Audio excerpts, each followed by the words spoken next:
10th class हमने chapter number 10 start कर रखा था लाइट, और उसका हम एक बड़ा पोर्शन कर चुके हैं। हमने रिफ्लेक्शन टॉपिक को ख़त्म कर दिया था, ठीक है। हमने उसमें किया था रिफ्लेक्शन ऑफ लाइट और reflection through glass mirror, reflection through convex mirror, reflection through concave mirror and their numericals. Mirror formula सीखा था हमने, साइन कन्वेंशन सीखे थे और उनको यूजेस कहाँ कहाँ है कन्वेक्स कनकेव मिरर के, तो वो हम सब कर चुके हैं।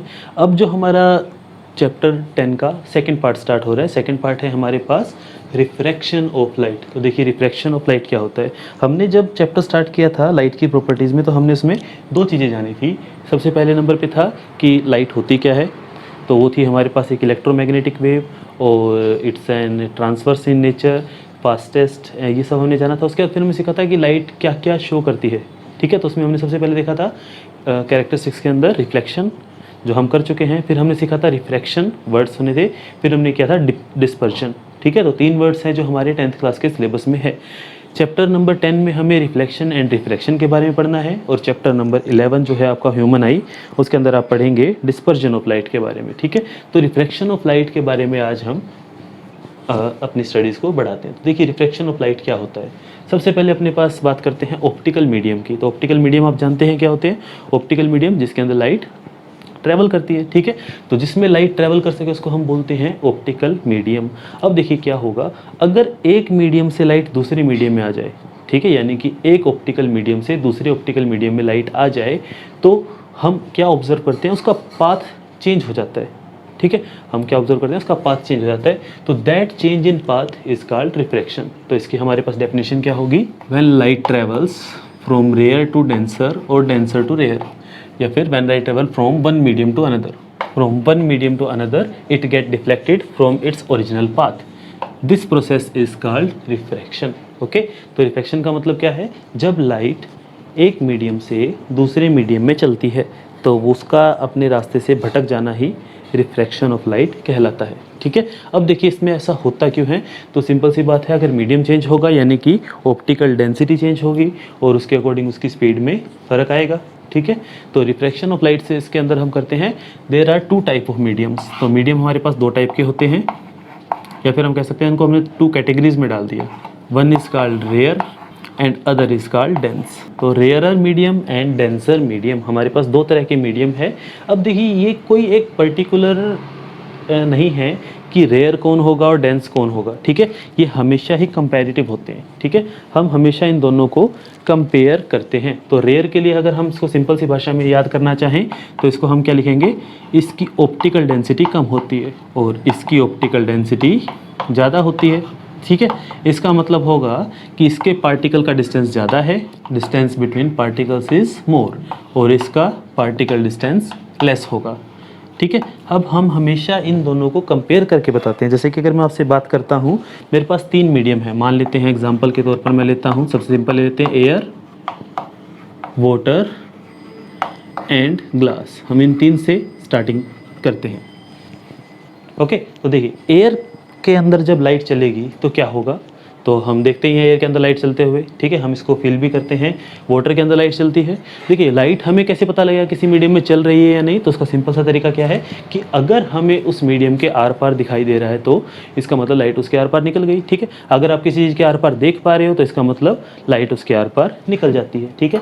जैसे मेरे पास यहाँ पर एक एग्जाम्पल है, ये एक शीट है मेरे पास, तो आपको इसके आर पार दिख रहा है, ठीक है। तो इसका मतलब ये ट्रांसपेरेंट है और ये ऑप्टिकल मीडियम है, ठीक है।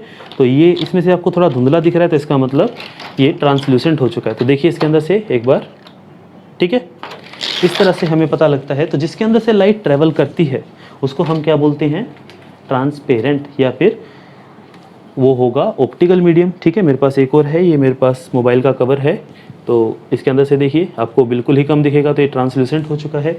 और अगर हम बात करें तो ये इसके अंदर से आपको बिल्कुल नहीं दिखेगा, तो ये एक ऑप्टिकल मीडियम नहीं है, ठीक है। तो हमें ऑप्टिकल मीडियम्स पता लग गए कि ऑप्टिकल मीडियम क्या होते हैं, जिसमें से लाइट ट्रैवल करती है, ठीक है। एयर में से लाइट ट्रैवल करती है, क्यों, क्योंकि हमें एयर के आर पार दिखता है। उसी तरह से वाटर में से भी करती है, आपको वाटर के आर पार भी दिखता है। एंड ग्लास में से भी लाइट ट्रैवल करती है क्योंकि हमें उसके भी आर पार दिखता है, ठीक है। इन तीनों के आर पार हमें दिखता है। अब मैं कहता हूँ कि इनमें से रेयर कौन है और डेंस कौन है, तो जिसके पार्टिकल दूर दूर हैं वो रेयर, तो air is rare medium, and water क्या होगा, वाटर डेंस होगा, और ग्लास और भी ज़्यादा डेंस होगा।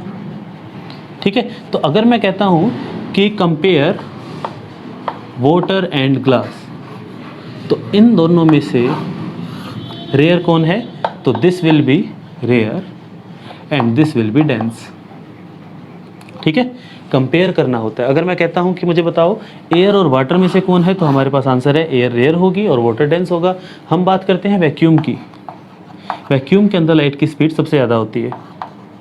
ठीक है, तो एयर, तो वैक्यूम और एयर को अगर मैं कंपेयर करता हूँ तो vacuum will be rare and air will be dense, क्योंकि वैक्यूम में तो पार्टिकल होते ही नहीं।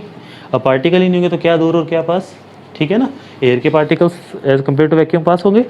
ठीक है, तो इस तरह से हम पता लगाते हैं कि रेयर कौन है और डेंस कौन है। तो हमारे पास इसमें देखिए क्या है कि लाइट के पास दो ऑप्शन है, क्या तो वो रेयर से डेंस चले या फिर डेंसर टू रेयर चले। ठीक है, तो रेयर टू डेंसर और डेंसर टू रेयर, इसमें जब वो चलती है तो उसके पाथ के ऊपर क्या चेंज आता है, इसको हमने एक्सपेरिमेंटली नोट किया और वो रिजल्ट में इस तरह से हम एक बार एक डायग्राम से इसको समझते हैं। देखिए हमारे पास क्या है कि ये एक लाइन है जो दो मीडियम्स को सेपरेट कर रही है। इस लाइन के नीचे डेंस है और ऊपर रेयर है। ठीक है, उसी तरह से उसमें ऊपर की तरफ डेंस और नीचे की तरफ रेयर। ठीक है, यहाँ पर हमने ऊपर रेयर और नीचे डेंस लिया है। ठीक है, तो देखिए इसको हम कैसे करेंगे। हमारे पास क्या है, लाइट आएगी। ठीक है, नॉर्मल हमें पता है 90 डिग्री पर, तो मान लेते हैं लाइट इस तरह से आ रही है। ओके, तो this will be our incident ray. उसी तरह से यहाँ पर भी एक इंसिडेंट रे होगी। एरो का साइन जरूरी है, दिस इज इंसिडेंट रे। इस एंगल को हम बोलते थे angle I, angle of incidence. ठीक है, अब अगर ये लाइट इधर चली जाती तो ये क्या हो जाता, रिफ्लेक्शन हो जाता। लेकिन हमें तो रिफ्रैक्शन की स्टडी करनी है, तो अगर ये मीडियम ना होता तो लाइट की जो प्रॉपर्टी है उसके अकॉर्डिंग लाइट सीधा जाती। तो ये लाइट का एक्चुअल पाथ होना चाहिए था। लेकिन क्या होता है, ऑब्जर्व क्या किया गया कि जब लाइट रेयर से डेंसर में जाती है तो वो मुड़ जाती है नॉर्मल के पास। ठीक है, यानी कि ये एंगल आई है तो this will B vertically opposite angle, ये दोनों इक्वल होंगे। लेकिन ये जो एंगल है वो एंगल आई से थोड़ा सा छोटा होता है और इसको हमने नाम दिया, दिस इज कॉल्ड रिफ्रैक्टेड रे। ठीक है, and this angle is called angle of refraction. Reflection में एंगल आई और एंगल आर इक्वल होते थे, लेकिन जब लाइट रेयर टू डेंस चलती है तो हम यहाँ लिख देते हैं कि when light travel from rare to dense we can say angle i will be greater than angle r. And second observation हमारी क्या थी, रे बेंड्स टूवर्ड नॉर्मल। जो रे है वो नॉर्मल के पास मुड़ जाती है। ठीक है, ये हमारी ऑब्जर्वेशन है। ओके, ऑब्जर्वेशन हमारे सामने है, we can see this. Okay, उसी तरह से अगर मैं उसकी बात करता हूँ तो उसमें इसको लाइट को क्या होना चाहिए था, एज यूजुअल जो उसकी प्रॉपर्टी है light travel in straight path, तो इसको सीधा निकल जाना चाहिए था। लेकिन होगा क्या, हम इसमें ऑब्जर्व करते हैं कि थोड़ा सा इससे दूर चली जाती है। तो this is refracted ray, this angle is angle r. ये वाला एंगल होगा क्रॉस वर्टिकली अपोजिट एंगल से इक्वल, लेकिन यहाँ पर एंगल आई छोटा है और एंगल आर बड़ा है, तो इसको हम नोट करते हैं। तो अगर लाइट जब डेंसर टू रेयर चलती है तब एंगल आई छोटा होगा, एंगल आर बड़ा होगा, एंड जो रे ऑफ लाइट है will bend away from normal.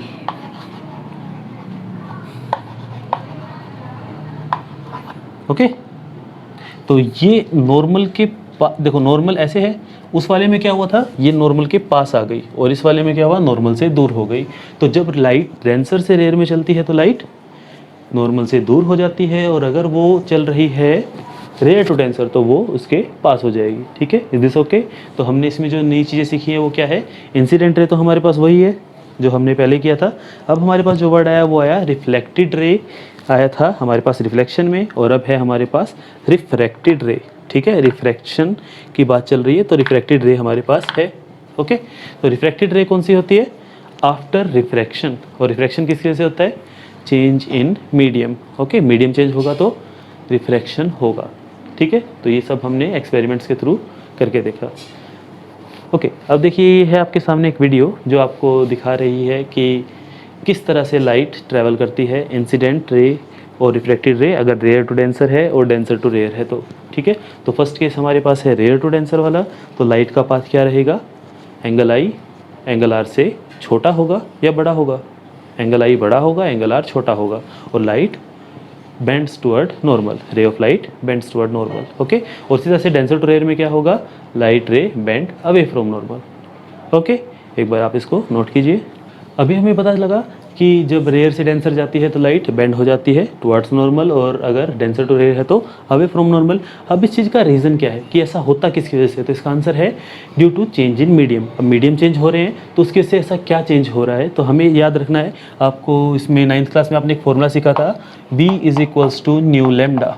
ठीक है, where v is called velocity of wave, nu is called frequency and lambda is called wavelength। Okay, ये फॉर्मूला हमने सीखा था। तो जब भी मीडियम चेंज होता है तब वेलोसिटी चेंज होती है। ठीक है, ये चीज़ हम जानते हैं। जैसे ही मीडियम चेंज होगा, आपने साउंड वाले चैप्टर में किया था, एल्यूमिनियम के अंदर स्पीड अलग थी, ग्लास के अंदर अलग थी, एयर के अंदर अलग थी, हाइड्रोजन सल्फाइड में अलग थी, वाटर में अलग थी। तो इसका मतलब मीडियम चेंज होने से स्पीड चेंज होती है। तो इसमें हम क्या लिखेंगे? Due to change in medium, change in optical medium लिखेंगे हम, क्योंकि लाइट की बात चल रही है। Due to change in optical medium velocity of light change, तो लाइट की वेलोसिटी क्या हो जाती है? चेंज हो जाती है। अब हमारे पास 3 टर्म है, velocity, frequency and wavelength. Velocity change हो गई, ठीक है। फ्रीक्वेंसी कभी भी चेंज नहीं होती, फ्रीक्वेंसी नेवर चेंज। ठीक है, आपको इस चीज़ का ध्यान रखना है। तो वेलोसिटी के साथ वेवलेंथ चेंज होती है। ठीक है, आपको अगर बात कही जाए, फ्रीक्वेंसी जो है वो कलर के ऊपर डिपेंड करती है। ठीक है, जो कलर ऑफ लाइट है वो फ्रीक्वेंसी पर डिपेंड करता है। तो आप इस चीज़ को नोट कर सकते हैं कि आप एक बाहर हरे रंग का बल्ब लगा दीजिए स्विमिंग पूल के बाहर, आप उसको हवा में देखेंगे तो हरे रंग का दिखेगा, फिर आप उसको पानी में उतर के देखेंगे तो भी हरे रंग का ही दिखेगा। ठीक है, it will be green. Okay, तो जिस भी कलर का बल्ब लगाते हैं वो जैसा बाहर है वैसा ही अंदर दिखेगा। इसका मतलब क्या हुआ कि फ्रीक्वेंसी चेंज नहीं होती, क्योंकि हमें पता है frequency is related to colour. Okay, तो चेंज क्या हुआ? Wavelength and speed. तो चेंज होती है, स्पीड होती है, और स्पीड हो रही है तो इसका मतलब साथ में वेवलेंथ भी हो ही रही है, क्योंकि इन दोनों का प्रोडक्ट अगर हमें सेम रखना है, अगर इस चीज़ में इंक्रीज हो रहा है ये कॉन्स्टेंट है तो इसका मतलब वेवलेंथ इंक्रीज हो ही रही है। ठीक है, तो हम इसको निकालते हैं। इसमें एक टर्म आती है, उसको हम बोलते हैं रिफ्रैक्टिव इंडेक्स। रिफ्रैक्टिव इंडेक्स, इसको हम डिनोट करते हैं एन से, और कुछ बुक्स में आपको इसको म्यू से भी डिनोट कर रखा है। ठीक है, यू को बनाना है आपको, एक पैर बड़ा एक पैर छोटा, उसको हम बोलते हैं म्यू। तो this is Greek alphabet mu. ठीक है, इसको आप कई जगह यूज़ करेंगे 11th-12th में। तो रिफ्रैक्टिव इंडेक्स हमारे पास एक टर्म है RI। ठीक है, तो इसको हम निकालते हैं कि हमें पता है, देखो स्पीड चेंज हो रही है मीडियम चेंज होने से, तो रिफ्रैक्टिव इंडेक्स होगा किसी मीडियम का, रिफ्रैक्टिव इंडेक्स मीडियम का होगा। ठीक है, और इसको हम बोलते हैं एब्सोल्यूट। अगर हम एब्सोल्यूट रिफ्रैक्टिव इंडेक्स निकालते हैं तो उसके लिए हम क्या करते हैं? Speed of light in vacuum,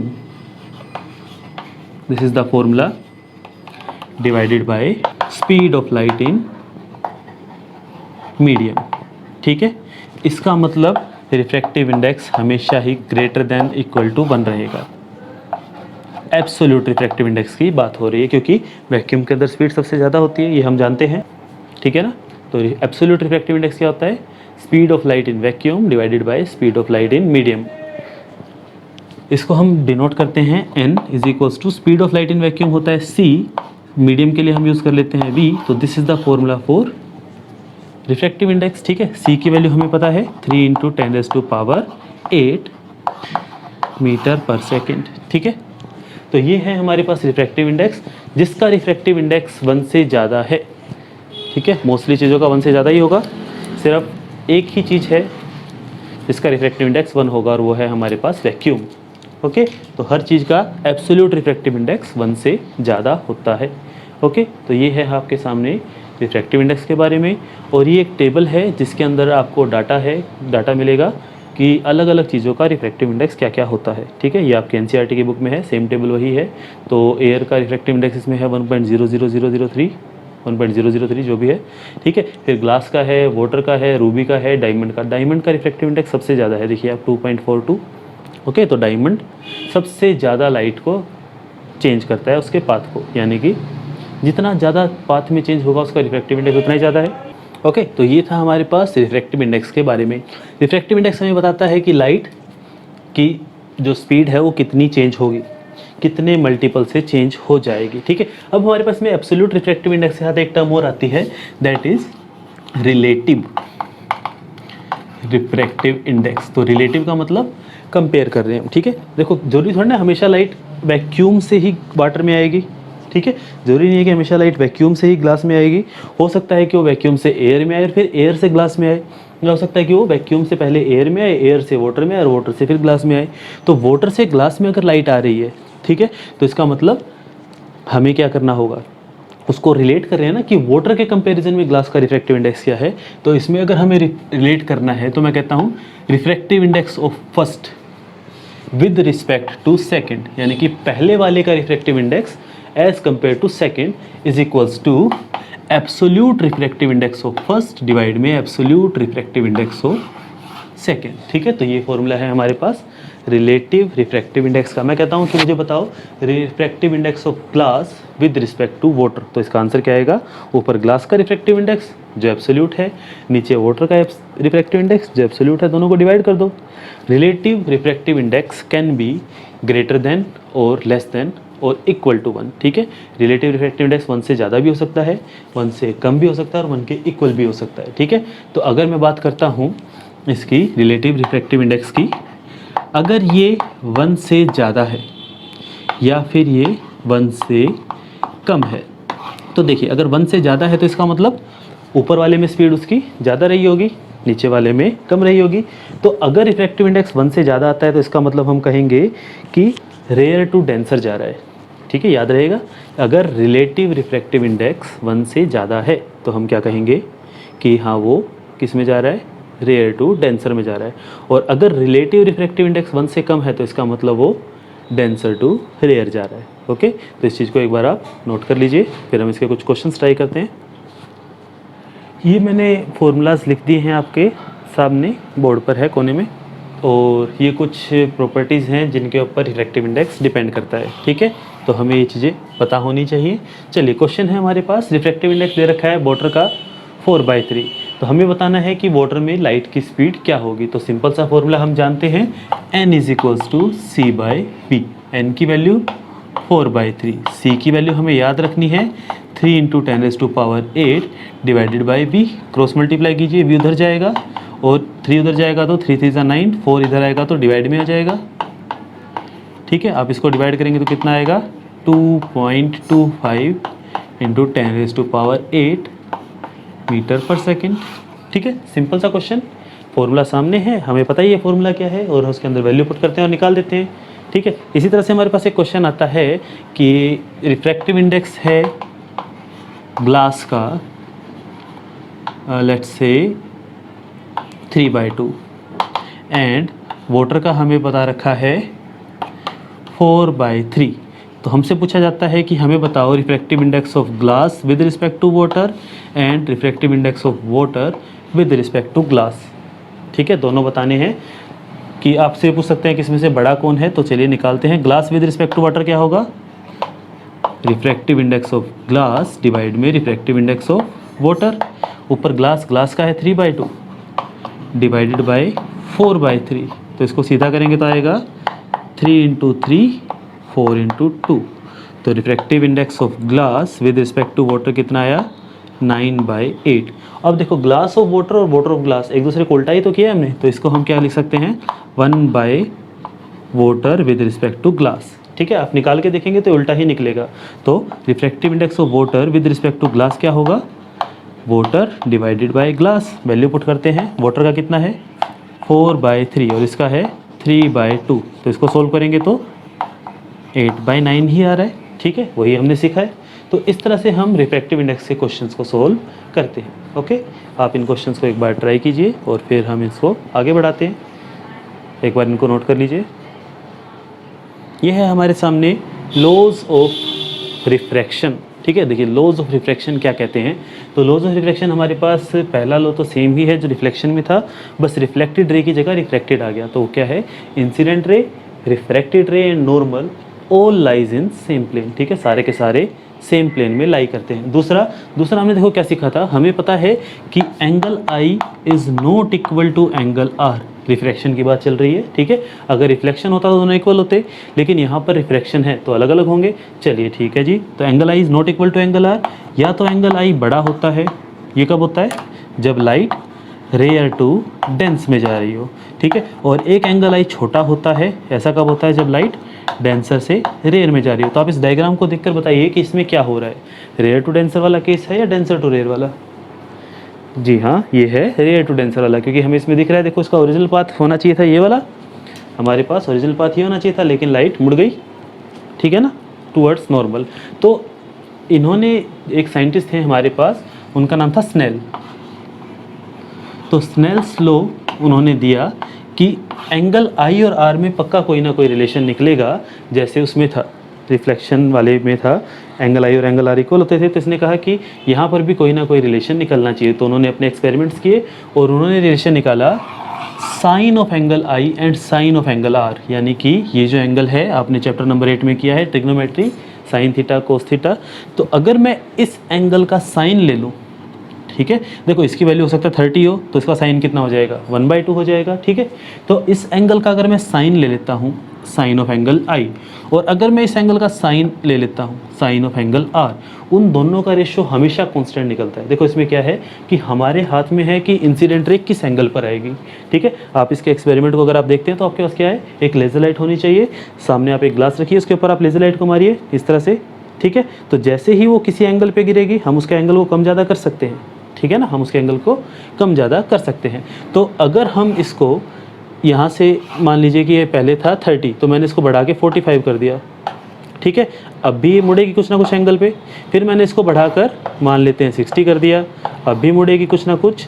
तो जो भी इसका एंगल आया उसका हमने क्या लिया, साइन, फिर जो एंगल आया उसका लिया आर, उसका भी साइन लिया, एंगल आई का भी साइन, एंगल आर का भी साइन, और हर बार एंगल आई की अलग अलग वैल्यूज़ के लिए ये रेशियो सेम आ रहा था, और वो किसके इक्वल आ रहा था, उस मीडियम के रिफ्रैक्टिव इंडेक्स के। यानी कि अगर मैं वाटर की बात करता हूँ तो वाटर में मैं इसको चाहे किसी भी एंगल पे लाइट को उसमें एंगल के ऊपर, इस पर नॉर्मल के ऊपर हिट करता हूँ, ये जिसका प्लेन है, ठीक है, हमेशा उसकी वैल्यू 4/3 ही आ रही थी, ठीक है। तो इसका मतलब क्या हुआ कि रिफ्रैक्टिव इंडेक्स हमें क्या, कहाँ से मिल सकता है, साइन आई और साइन आर से भी मिल सकता है। Is this okay. अब इसके अंदर देखो, एक इसके अंदर जो इसकी लिमिटेशन है वो आपको पता होनी चाहिए कि ये जो है स्नेल्स लॉ, ये 90 डिग्री के ऊपर फेल हो जाता है, ठीक है। तो स्नेल्स लॉ की जो डेफिनेशन है, sine i by sine r constant, condition है कि angle i must be less than 90 degree, ठीक है, क्योंकि 90 पे होगा तो नॉर्मल के ऊपर ही आ जाएगा, ठीक है ना। एंड एंगल आई 0 भी नहीं होना चाहिए और 90 भी नहीं होना चाहिए। देखो 0 कैसे होगा, अगर ये ऐसे आ रहा है तो, क्योंकि आई नॉर्मल इसके बीच में एंगल होता है, और 90 कैसे होगा, जब लाइट ऐसे आ रही है तो इन दो केसेस में हम इस लॉ को नहीं लगा पाते। बाकी आप किसी भी एंगल पे आप लगा दीजिए, ये काम करेगा, ठीक है। दिस इज कंडीशन कि एंगल आई की वैल्यू 90 होगी तो नहीं लगेगा, 0 होगी तो नहीं लगेगा। तो मैं इसको कर देता हूँ नॉट इक्वल, ठीक है। एंगल आई 0 नहीं होना चाहिए और 90 भी नहीं होना चाहिए। तो ये इसकी लिमिटेशन है, ओके। तो आज हम इसको यहीं तक करते हैं। नेक्स्ट वीडियो में हम करते हैं glass slab and about lenses. Okay, thank you.